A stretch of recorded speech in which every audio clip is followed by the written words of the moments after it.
गुरुजन अपने प्रियजनों की कुशलता हमेशा चाहते हैं। दूतों ने कहा, हे स्वामी, आपका आदर पूर्वक पूछना कि विदेह की कुशलता कहो, यह आपका आशीर्वाद रूप हुआ।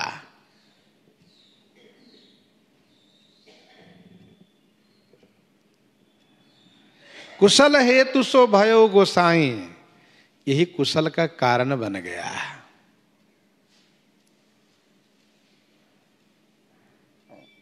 नाहित कौशल नाथ के साथ कुशल गए नाथ, मिथिला अवध बिसेखते, जग सब भयो अनाथ, जग सब भयो अनाथ। नाहित कौशल नाथ के साथ कुशल गई। हे नाथ, नहीं तो कौशल के नाथ श्री अयोध्या जी के नाथ महाराजा श्री चक्रवर्ती जी के साथ कुशलता चली गई। जब इस संसार से कुशलता ही चली गई तो संसार में कुशलता को होना कैसे कहा जाएगा। जग सब भयउ अनाथ, सब जग सारा जगत अनाथ हो गया और विशेष रूप से मिथिला और अवध अनाथ हो गया। जनकपुर के दूत हैं, इसलिए इन्होंने मिथिला जी का नाम पहले लिया। मिथिला अवध विशेष थे। श्री मिथिला जी और अयोध्या जी विशेष रूप से अनाथ हो गई, वैसे तो सारा जगत अनाथ हो गया।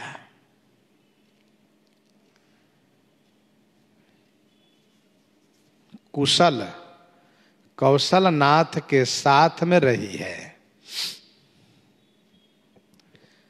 मंगल मूल राम सुत जासु, जो कछु कहिए थोर सब तासु। कुशलता कौशल नाथ के साथ में थी। कौशल नाथ स्वर्ग को चले गए, इसलिए कुशलता भी स्वर्ग में चली गई। अब ये कुशल तो देवलोक वासियों के है, इस जगत को कुशल कहां है। खास करके अयोध्या मिथिला वासियों को कुशलता कहां है। बड़े बुद्धिमान ठहरे दूत, और क्यों न हो योगी राज श्री मिथिलेश जी के जो दूत ठहरे, इन्होंने कहा, महाराज कुशल तो कौशल नाथ के साथ, जहां कौशल नाथ हैं स्वर्ग में, वहां चली गई है।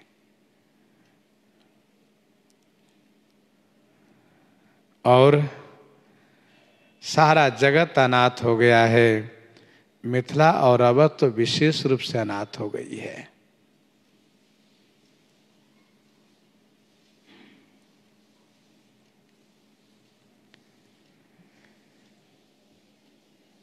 कुशलता की मूर्ति श्री अवधेश जी। श्री किशोरी जी के वनवास होने से मिथिला अनाथ हो गई, श्री राम के वनवास होने से अयोध्या अनाथ हो गई।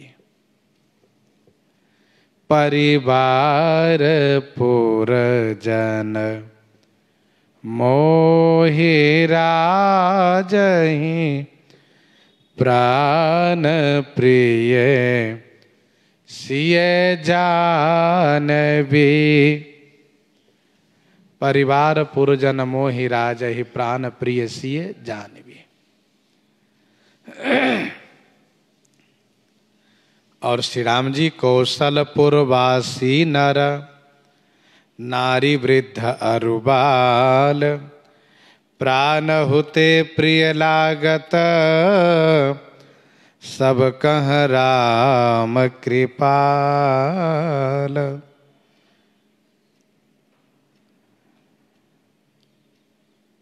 तो श्री सीताराम जी का वनवास हो गया है, श्री कौशलनाथ स्वर्ग को चले गए हैं, फिर कुशलता कैसी? कौशलपति गति सुनि जन कौरा भे सब लोग शोक बस बौरा। कौशलपति गति सुनि जन कौरा। कौशलपति गति सुनि जन कौरा। कौशलपति की गति सुनी जनक और उनके संबंधी। जनकौरा माने जनक और माने उनके संबंधी। जनक जी और जनक जी के संबंधी लोग, इन सब ने कौशलपति श्री अवधेश जी की गति सुनी। अर्थात श्री सीताराम जी के वनवास होने से श्री चक्रवर्ती अवधेश जी का स्वर्गवास हो गया है। फिर तो भे सब लोग शोक बस बौरा। सब लोग शोक बस बौरा भय। सभी लोग शोक के कारण बौरा भय माने पागल हो गए सब। अर्थात सब के सब अत्यधिक शोकाकुल हो गए। दूतों के कहने का अभिप्राय यह है कि अयोध्या जी की एक एक घटना मिथिला को प्राप्त होती रही है और मिथिलेश जी महाराज तथा उनके संबंधी जन बड़े ही आहत हो रहे थे, बड़े दुखी हो रहे थे। शोक के कारण एकदम से सब पागल हो गए थे। यह शोक की अधिकता है। जे ही देखे ते ही समय विदेहु नाम सत्य अस लागन के हो। जेहि देखे तेहि समय विदेहु।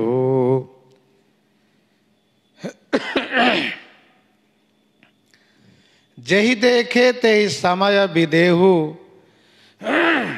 नाम सत्य अस लागन केहू। तेहि समय जेहि विदेहु देखे। तेहि समय माने उस समय में जेहि जिन्होंने विदेह राज जी को देखा।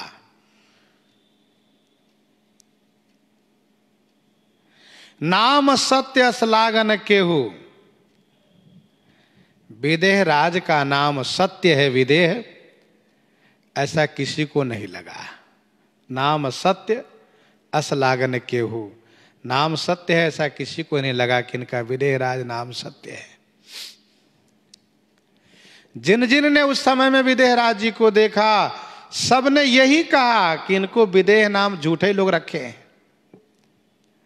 अरे विदेह वे जिनको देह की सुधि न रहे, तथा अपने संबंधियों का ख्याल न रहें, वे अपने आप में लीन रहें, आत्म स्वरूप में स्थिर रहें, किसी प्रकार से वे शोकाकुल न होवे, वे विदेह है। और ये तो बिल्कुल शोकाकुल हो गए हैं, समधी जी के लिए रो रहे हैं, तो काहे का विदेह है? किसी को भी विदेह नाम सत्य नहीं लगा। जही देखे तेही समय विदेह, अर्थात विदेह राज अपने समधी जी की गति सुन करके बड़े शोकाकुल हो उठे, फपक करके रोने लगे, पागल से हो गए, बिलखने लगे। जिन जी ने देखा उन्होंने कहा इनका नाम विदेह सही नहीं है, गलत है। विदेह नाम यदि सही होता तो समधी के लिए इतना नहीं रुदन करते, इस प्रकार से शोकाकुल नहीं होते।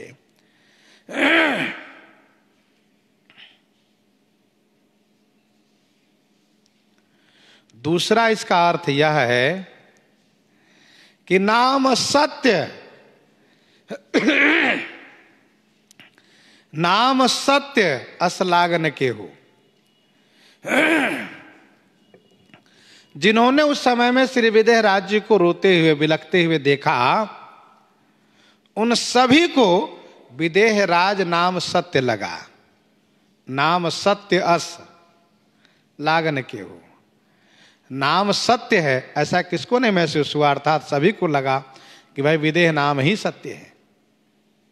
दूसरा अर्थ है विदेह नाम ही सत्य है ऐसा किसे नहीं लगा, सबको लगा। पहला अर्थ था कि विदेह नाम सत्य है ऐसा किसी को नहीं महसूस हुआ, सबको लगा विदेह नाम व्यर्थ है, निरर्थक है। दूसरा अर्थ यह है, दूसरा भाव कि विदेह नाम सत्य है ऐसा किसको नहीं लगा, अर्थात सबको लगा और सबने माना कि सचमुच इनका नाम विदेह है, जो अपने समधि के शोक में, व्याकुलता में, रुदन करने में अपने शरीर की सुधि भुला दिए, अपने देह की सुधि भुला दिए, अर्थात ये सचमुच विदेह है।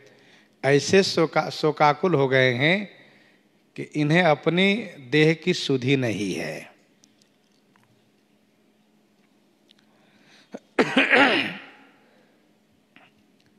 तीसरा भाव यह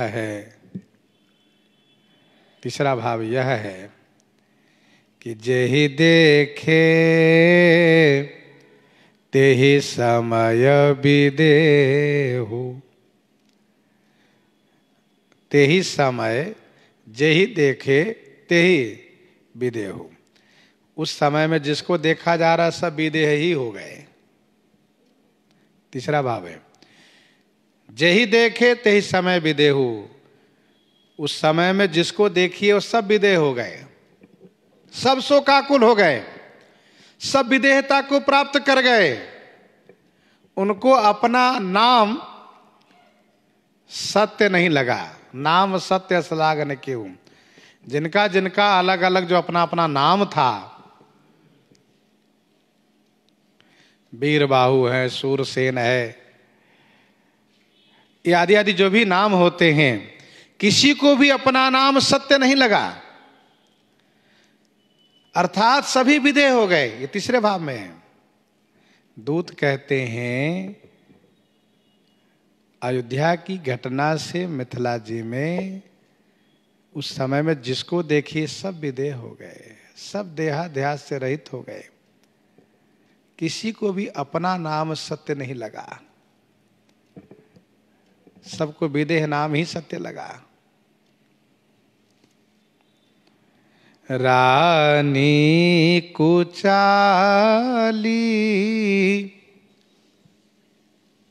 सुनत नर पालहि, रानी कुचाली सुनत नर पालहि, सूझन कछु जस मनि बिनु ब्यालहि सूझन कछु जस, मनि बिनु ब्यालहि। रानी कैकेयी की कुचाल सुनते ही नरपाल ही श्री मिथिलेश जी, नरपाल ही माने श्री मिथिलेश जी, मनुष्यों के पालन करने वाले श्री मिथिलेश जी को कुछ सूझ नहीं रहा था, कुछ भी नहीं समझ में आ रहा था, अंधे से हो गए थे।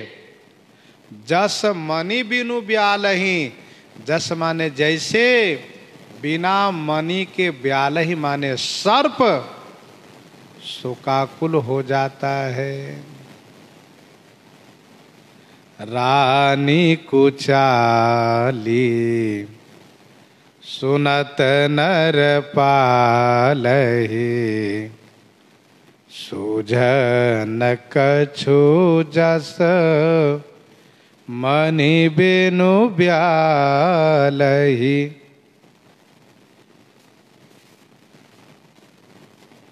रानी कैकेयी के कुचाल सुनते ही महाराज को कुछ भी नहीं सूझ रहा था। जिस प्रकार से मणि ले लेने के बाद सर्प अंधा हो जाता है, उसको कुछ सूझता नहीं है, तथा सर्प बहुत रोष में आ जाता है, उस समय जिसको पावे उसी को काट खाएं, इतना रोष में सर्प आ जाता है।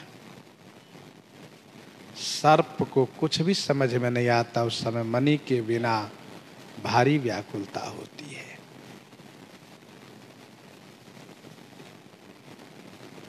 रानी कुचाली सुनत नरपालहि, रानी कुचाली सुनत नरपालहि, कछु सूझ न जस मणि बिनु ब्यालहि। दोहावली 315 में गोस्वामी जी ने लिखा, तुलसी निज, तुलसी मणि निज दूती फनहि, व्याधहि देव दिखाई, बिछरत होई न आंधरो ताते प्रीति न जाई। तुलसी मणि निज दूती फनहि, व्याधहि देव दिखाई, बिछरत होई न आंधरो। मणि के बिछुरते ही सर्प अंधा हो जाता है, सिर पटकता है, वह बहुत व्याकुल हो जाता है। वो दशा श्री मिथिलेश जी की हो गई थी। मैंने पत्रिका 67 पद में गोस्वामी जी ने लिखा, मणि बिनु फनी जिए व्याकुल बिहाल रे, मणि बिनु फनी जिए व्याकुल बिहाल रे। सूझन कछु जस, मणि बिनु ब्यालहि। भरत राज रघुबर बनवासो, भा मिथिलेसहि हृदय हरासो। भरत राज रघुबर बनवासो, भा मिथिलेसहि हृदय हरासो। भरत राज रघुबर बनवासो, श्री भरत लाल जी को राज्य, रघुवर श्री राम का वनवास। मिथिलेश ही हृदय हरासु भाव, मिथिलेश ही महाराज मिथिलेश के हृदय में हरास हो गया, अर्थात बड़ी चिंता हो गई, बहुत चिंता हो गई। भारत राज रघुवन वनवास, छोटे को राजा बड़े को वनवास। श्री मिथिलेश जी के हृदय में तो बड़ी चिंता हो गई। हरासु माने चिंता। महाराज श्री मिथिलेश जी ने, दूत सुना रहे हैं इस घटना को, महाराजा श्री मिथिलेश जी ने अपने उन बुद्धिमान पंडितों को, विद्वानों को, बुद्धिमान मंत्रियों को बुलाया और सबसे तत्काल मंत्रणा की। नृप बूझे बुध सचिव समाजो, कहु विचारे उचित काजो। नृप बूझे बुध सचिव समाजो, कहु विचारी उचित काजो। नृप बूझे बुध सचिव समाजो। नृप बूझे, नृप महाराज ने, बूझे माने पूछा, बुद्धिमानों से और मंत्रीगणों से। बुध सचिव समाजो, विचारी कहु आज उचित का। आप सब विचार करके कहिए मेरे लिए आज क्या कर्तव्य है। अर्थात आप सब निर्णय करिए, बताइए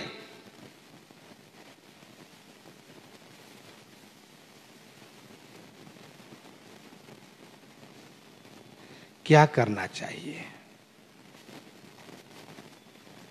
समुझी अवध असमंजस दो,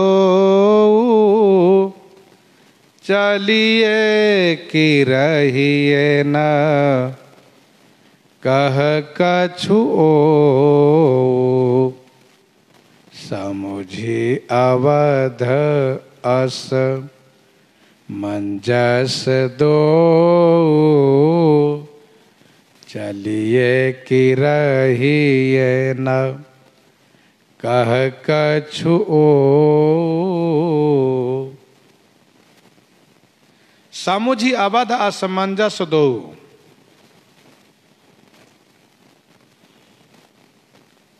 दो असमंजस समुझी।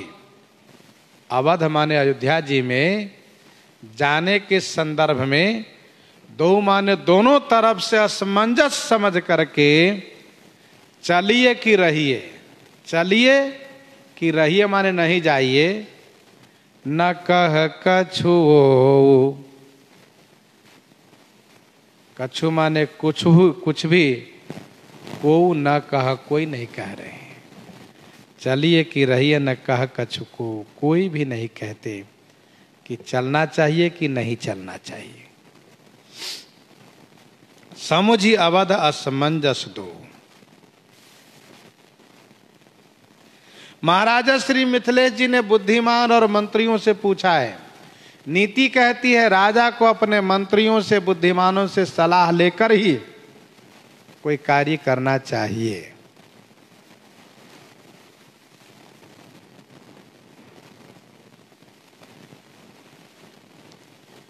असमंजस क्या है? असमंजस यह है कि श्री चक्रवर्ती जी की मृत्यु हुई है, समधी जी की मृत्यु हुई है,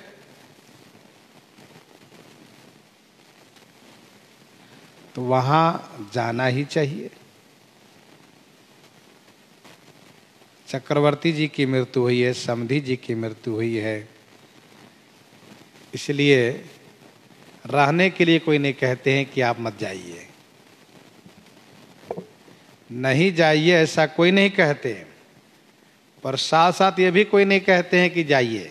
समस्या तो ये है।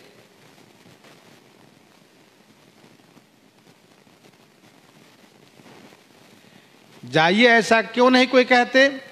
क्योंकि घर का विवाद विचार करके यदि वहां जाते हैं तो अपने घर में विवाद होता है, भाई में विरोध होता है। श्री कुशरध्वज जी सोचेंगे कि भरत का राज्य मेरे भाई साहब को अच्छा नहीं लगा, अर्थात इनको केवल अपने ही जमाता का राज्य अच्छा लग रहा था, मेरे जमाता का राज्य अच्छा नहीं लगा इनको।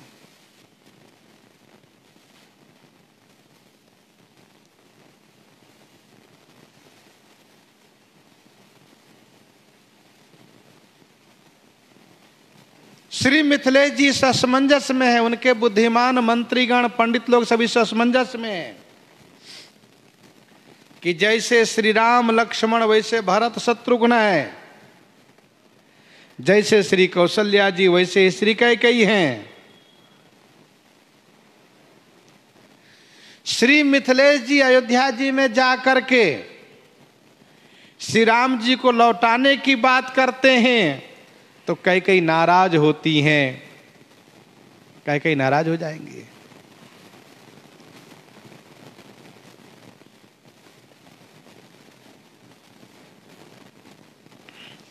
और यदि श्री भरत के राज्य के संदर्भ में बात करते हैं, श्री राम को वन में ही रहने देने की बात करते हैं, तो श्री कौशल्या जी नाराज होती हैं। भारी असमंजस है। अपने घर का संकोच और फिर समधी जी के घर का संकोच, दोनों तरफ का संकोच है, क्योंकि अपने भाई का ही जमाता है भरत शत्रुघ्न।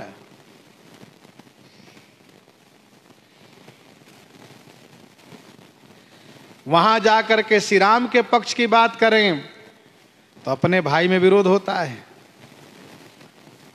श्री भरतलाल जी को तिलक करावें तो महारानी सुनैना जी नाराज होती हैं।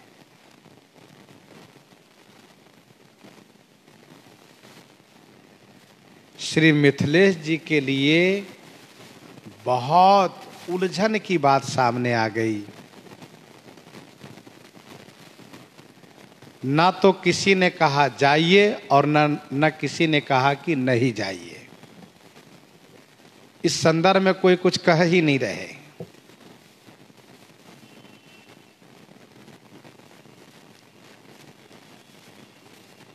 चलिए कि रहिए न कह कछु को। फिर तो मिथिलेश जी महाराज ने स्वयं मन में विचार किया कि कुछ समय की प्रतीक्षा हम कर लें। श्री भरत का स्वभाव बड़ा ही सुंदर है और यह घटना जो घटी है श्री भरत की अनुपस्थिति में घटी है और इस घटना में अर्थात श्री राम जी के वनगमन में श्री भरत का कोई हाथ नहीं है, कोई भूमिका नहीं है। इसीलिए श्री भरत ननिहाल से आने के बाद क्या करते हैं, क्या कदम उठाते हैं, वे राज्य लेते हैं कि राज्य नहीं लेते हैं, इसके बाद फिर हम वहां चलने का विचार करेंगे। अभी पहले हम दूतों के माध्यम से अयोध्या जी की सभी घटनाक्रम पर नजर रखेंगे। दूतों के द्वारा देखते हैं अयोध्या जी में क्या क्या हो रहा है और फिर हम आगे इस पर विचार करेंगे। तो निरपहि धीर धरी हृदय विचारी पठये अवध चतुर चरचारी निरपहि धीर धरी हृदय विचारी पठये अवध चतुर चरचारी। निरपहि धीर धरि हृदय विचारी पठय अवध चतुर चर चारी। नृपहि धीर धरि हृदय विचारी। नृपहि महाराजा श्री मिथिलेश जी ने हृदय में धैर्य धारण करके चतुर चारी चर अवध पठय। नृपहि महाराजा श्री मिथिलेश जी ने हृदय में धैर्य धारण करके और विचार पूर्वक चारी चतुर चर, चार चतुर चर माने दूत को अयोध्या जी के लिए रवाना किए, अयोध्या जी के लिए भेज दिए। नृपहि धीर धरि हृदय विचारी। पठये अवध चतुर चर चारी।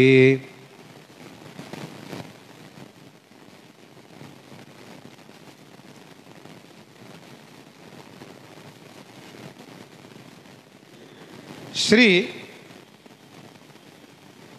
मिथिलेश जी महाराज धैर्य धारण किए और विचार करके चार दूत अयोध्या जी के लिए भेज दिए। चार ही भेजे, क्यों? क्योंकि चार जब रहेंगे तो बड़ी सावधानी से सभी घटनाक्रम को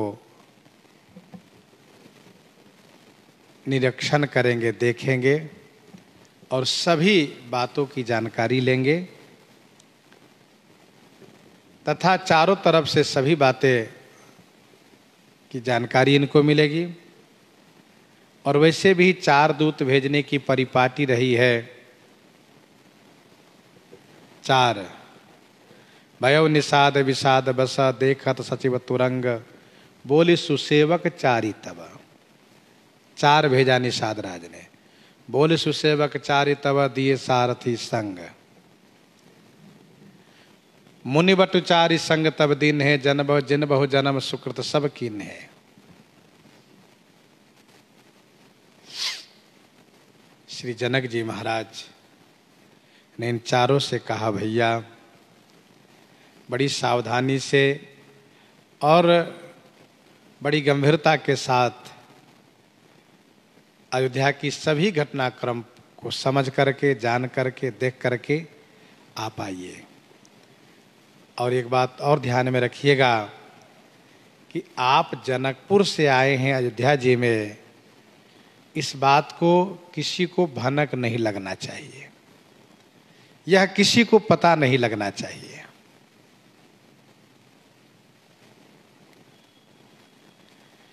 बूझी भरत सते भाव को भाव। बूझे भरत सते भाव को भाव। आयहु बेगिन होए लखाओ। आयहु बेगिन होए लखाओ। बूझे भरत सते भाव को भाव। बूझी भरत सत्य भाव को भाव। आयहु बेगिन हो लखाऊ। भरत सती भाव को भाव बूझी। श्री भरतलाल जी के सती भाव माने सद्भाव और कुभाव को बूझी माने समझ करके। आयहु बेगी, बेगी माने शीघ्र आइएगा। न होई लखाऊ, लखाऊ न होई अर्थात कोई लख न पावे, कोई जान न पावे, कोई समझ न पावे। बूझी भरत सती भाव कुभाव। श्री भरत का सद्भाव और कुभाव माने दुर्भाव, बूझ करके समझ करके। अर्थात श्री भरत की शालीनता, उनकी सज्जनता, उनकी साधुता सब लोग जानते हैं। ननिहाल से आने के बाद उनमें क्या बदलाव आता है, क्या वे माता कैकेयी के मत से सहमत होकर के राज्यपद ग्रहण कर लेते हैं, अथवा वे राज्यपद ग्रहण न करके श्री राम को वापस लाने के लिए, श्री राम को वापस लाने के लिए कोई प्रयास करते हैं। इन सभी बातों को आप समझिएगा और हाँ, जल्दी आइएगा और आपको कोई लख न पावे, कोई समझ न पावे। आयहु बेगिन होई लखाऊ। ध्यान दीजिएगा, ये दूत जो श्री गुरु वशिष्ठ जी को सुना रहे हैं, इनको सभी बातें मालूम है और दूत को ऐसा होना चाहिए कि वह सब बात जाने, अपने स्वामी की ओर से सभी बातों को अच्छी तरह से समझें और अपने पक्ष को मजबूती के साथ रखें। गए अवध चर भरत गति, बूझि देखि करतूति, चले चित्रकूट ही भरत, चार चले तिरहूति। गए अवध चर भरत गति, बूझि देखि करतूति। महाराज, हमारे महाराज के द्वारा भेजे गए दूत श्री अयोध्या जी को गए अवध चर। चर माने वह गुप्तचर, वह दूत श्री अयोध्या जी को गए। भरत गति बूझी करतूति देखी। श्री भरत की गति बूझी माने समझा और करतूति को देखा। श्री भरत चित्रकूट ही चले। श्री भरत चित्रकूट की ओर प्रस्थान किए, चित्रकूट के लिए चल दिए और चार चले तिरहूति। चार माने वह जो गुप्तचर, वह दूत है चारों, तिरहूति तिरहुत के लिए चल दिए। गए अवध चर भरत गति, बूझी देखी करतूति। दूत पहुंच करके श्री भरत की गति के संदर्भ में जानकारी लिए तो पता यह चला कि श्री भरतलाल जी ननिहाल से आने के बाद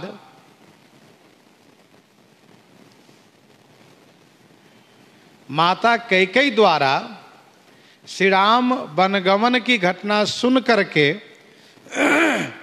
उन पर बड़ी नाराजगी प्रकट करते हुए उनका परित्याग कर दिए। माता श्री कौशल्या जी के पास जाकर के यह कहते हुए कि इस घटना में मेरा कोई मत नहीं है, अनेक प्रकार से शपथ लिए और माता श्री कौशल्या जी द्वारा सांत्वना पा करके, ढाढ़स पा करके तथा गुरु श्री वशिष्ठ जी द्वारा सांत्वना पा करके पिताजी का अंत्येष्टि संस्कार किए। इन सब के बारे में जानकारी लिए और फिर श्राद्ध क्रिया को संपन्न किए। तब तक दूत पहुंच गए हैं, तब तक दूत यहां पहुंच आए थे और दूतों ने इनकी करतूत ही देखा। पितुहित भरत के न जैसी करनी, पिताजी के लिए बड़ी उदारता के साथ उनकी श्राद्ध क्रिया को संपन्न किए और श्री भरत को राज्य पद पर अभिषिक्त करने के लिए गुरुजी ने सभा का आहूत किया। सभा के सदस्य लोग, महाजन लोग, मंत्रीगण, गुरुजन सब लोग उपस्थित हुए। सबके बीच में श्री गुरु वशिष्ठ जी ने अपना वक्तव्य देते हुए श्री भरत को राजपद ग्रहण करने के लिए कहा। मंत्री जी ने गुरु जी की बात को अनुमोदन करके राजपद ग्रहण करने के लिए कहा। माता श्री कौशल्या जी ने भी राजपद ग्रहण करने के लिए और प्रजा के दुख निवारण के लिए कहा। परंतु श्री भरतलाल जी ने बड़ी विनम्रता के साथ इन सभी के बातों को खंडन करते हुए चित्रकूट चलने का अपना निश्चय सबके बीच में रखा और सबसे आशीर्वाद मांगा तथा सभी को साथ चलने के लिए कहा। दूसरे दिन प्रातः काल श्री भरत ससमाज चित्रकूट के लिए प्रस्थान किए। जैसे ही वे दक्षिण दिशा की ओर चले हैं वैसे ही चारों दूत उत्तर दिशा की ओर जनकपुर के लिए प्रस्थान कर गए। 4 चले 13 होती। दूतन आए भरत कै करनी, जनक समाज जथा मते बरनी। दूतन आए भरत कै करनी, जनक समाज जथा मते बरनी। दूतन आई भरत कई करनी।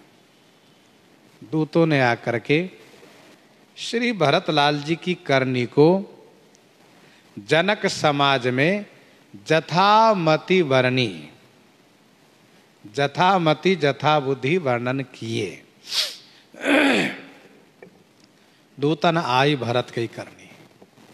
श्री भरत की साधुता पूर्ण करनी को, इनकी साधुता, सज्जनता, शालीनता को, इनके कर्तृत्व को श्री जनक जी के समाज में जथामति माने जथा बुद्धि वर्णन किए।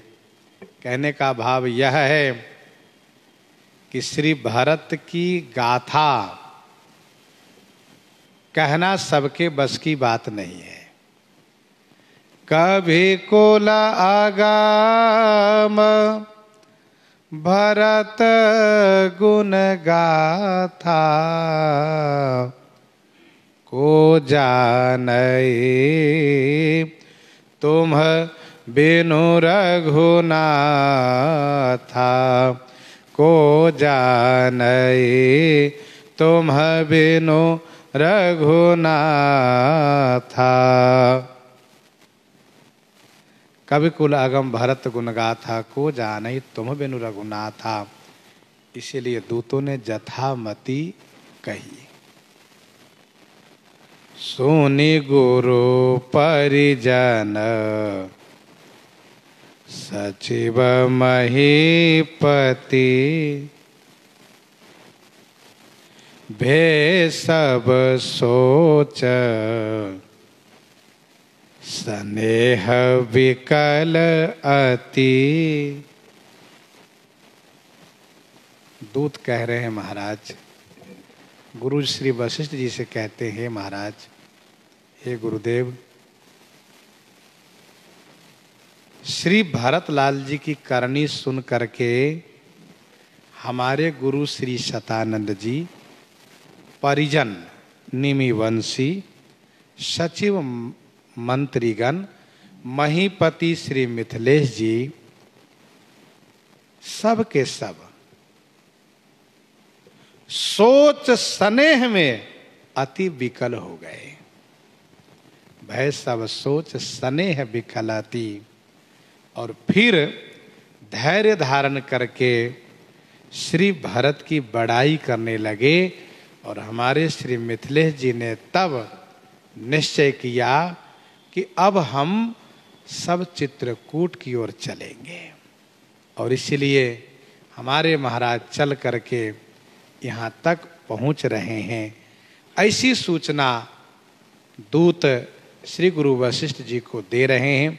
प्रसंग हम आप यहीं पर हृदयंगम करते हैं। आइए श्रवण करते हैं श्री विनय पत्रिका से।